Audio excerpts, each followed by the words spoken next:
Assalamualaikum warahmatullahi wabarakatuh. Perkenalkan, saya Asriyani, mahasiswi Institut Agama Islam Negeri Langsa dari Fakultas Syariah Jurusan Hukum Pidana Islam. Saya sedang melaksanakan kuliah pengabdian masyarakat dari rumah berbasis sosmed.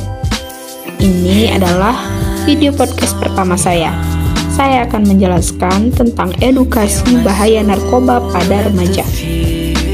Remaja adalah masa di mana seorang individu mengalami peralihan dari anak-anak menuju dewasa. Masa remaja disebut masa paling rawan dihadapi individu sebagai anak. Dari yang tadinya anak-anak, mereka mengalami perkembangan secara fisik maupun psikis dengan beberapa perubahan. Orang tua yang memiliki anak tentu akan menghadapi hal ini dikala membesarkan anak mereka. Anak yang beranjak dewasa akan mengalami perubahan sesuai dengan pertumbuhan moral seorang anak. Jika kontrol dari orang tua dan orang terdekat anak kurang, maka seringkali terjadi penyimpangan pada anak tersebut. Penyimpangan ini cenderung ke arah negatif, yang sering disebut dengan kenakalan remaja. Ada banyak kenakalan remaja seperti perkelahian, minum-minuman, pencurian, perampokan, perusakan, seks bebas, bahkan narkoba. Salah satu bentuk kenakalan remaja yang saat ini dapat dikategorikan mengkhawatirkan adalah penyalahgunaan narkoba. Saat ini, bahaya dan dampak narkoba atau narkotika dan obat-obatan pada kehidupan dan kesehatan pecandu dan keluarganya semakin meresahkan. Bagai dua sisi mata uang, narkoba menjadi zat yang bisa memberikan manfaat juga merusak kesehatan. Seperti yang sudah diketahui, ada beberapa jenis obat-obatan yang termasuk ke dalam jenis narkoba yang digunakan untuk proses penyembuhan karena efeknya yang bisa menenangkan. Namun, jika dipakai dalam dosis yang berlebih, bisa menyebabkan kecanduan. Penyalahgunaan ini mulanya karena si pemakai merasakan efek yang menyenangkan. Menurut pasal 1 ayat 1 Undang-Undang Republik Indonesia Nomor 35 Tahun 2009 tentang narkotika, pada perkembangan saat ini narkotika tidak hanya digunakan dalam bidang farmasi saja, tetapi sudah terjadi penyalahgunaan narkotika. Hal ini seringkali ditemukan pada kalangan remaja hingga masyarakat dewasa. Peredaran dan penyalahgunaan narkoba pun merupakan salah satu permasalahan nasional yang dipandang serius oleh pemerintah, karena dapat menyebabkan rusaknya moral bangsa.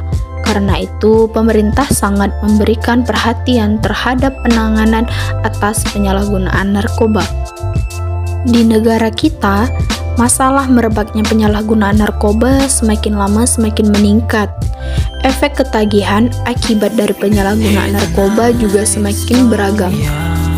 Serta usaha mengatasi penyalahgunaan narkoba merupakan langkah yang tidak mudah untuk dilaksanakan. Penyalahguna adalah orang yang menggunakan narkotika tanpa hak dan melawan hukum. Ketika seseorang melakukan penyalahgunaan narkoba secara terus-menerus, maka orang tersebut akan berada pada keadaan ketergantungan pada narkotika, baik secara fisik maupun psikis. Dan ada banyak bahaya narkoba bagi hidup dan kesehatan, di antaranya halusinasi, menurunnya tingkat kesadaran, bahkan kematian, dan gangguan kualitas hidup. Jika saat ini orang tua yang memiliki anak usia remaja, maka pasti memahami bagaimana tantangannya.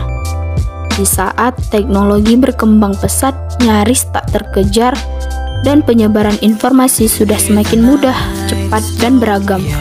Masa di mana kenakalan remaja semakin memprihatinkan, bahkan sudah tidak dapat dikategorikan kenakalan lagi, melainkan sebuah tindakan kriminal, seperti yang kita bahas tadi mengenai narkoba, yang mana penyalahgunaan narkoba dan peredaran gelap narkoba di kalangan masyarakat sendiri.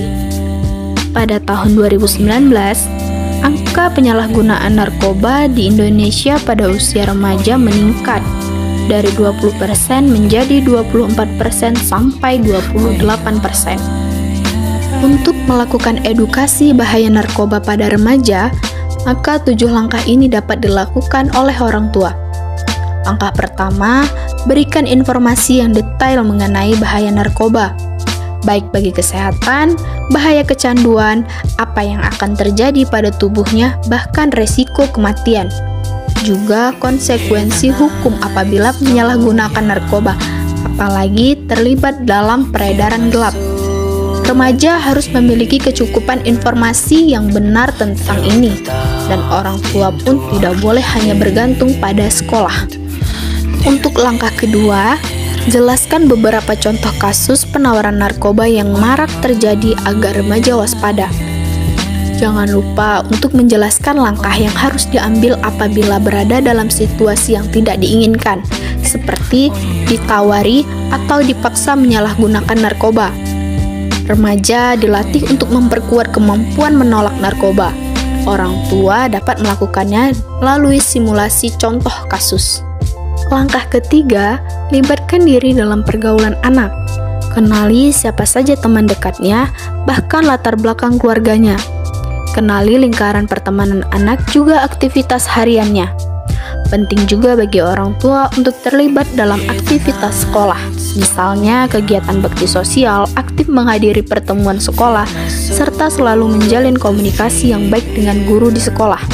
Hal ini penting agar orang tua memiliki sumber informasi yang cukup apabila mulai terjadi perubahan perilaku pada remaja yang mengarah pada penyalahgunaan narkoba. Dengan mengetahui sedini mungkin, dapat segera dilakukan tindakan pencegahan. Langkah keempat, latih, dampingi, dan dukung remaja dalam memanajemen konflik dan pengelolaan stres yang sehat. Langkah kelima, bantu remaja untuk menggali dan mengidentifikasi siapa dirinya. Orang tua harus membangun identitas diri remaja yang positif. Penanaman iman dan pembiasaan ibadah sesuai agama atau keyakinan masing-masing penting dilakukan. Langkah keenam, jadilah sahabat untuk anak sendiri. Jadilah teman yang baik, penuh empati, hangat, dan dapat dipercaya, selalu menolong dan mampu menjadi pendengar yang baik. Dan yang terakhir, langkah ketujuh, lakukanlah aktivitas bersama secara rutin. Dari sini, orang tua dapat sekaligus melakukan evaluasi seberapa dalam pemaknaan remaja terhadap bahaya narkoba. Semoga apa yang saya sampaikan barusan bermanfaat bagi kita semua. Dan angka penggunaan narkoba di Indonesia perlahan menurun, agar generasi selanjutnya terhindar dari pengaruh narkoba, sehingga generasi Indonesia selanjutnya adalah generasi yang sehat dan cerdas, sehingga berguna bagi bangsa dan agama. Sekian dari saya, Asriani, saya undur diri. Apabila ada kekurangan, saya mohon maaf. Wabillahi taufiq wal hidayah. Wassalamualaikum warahmatullahi wabarakatuh.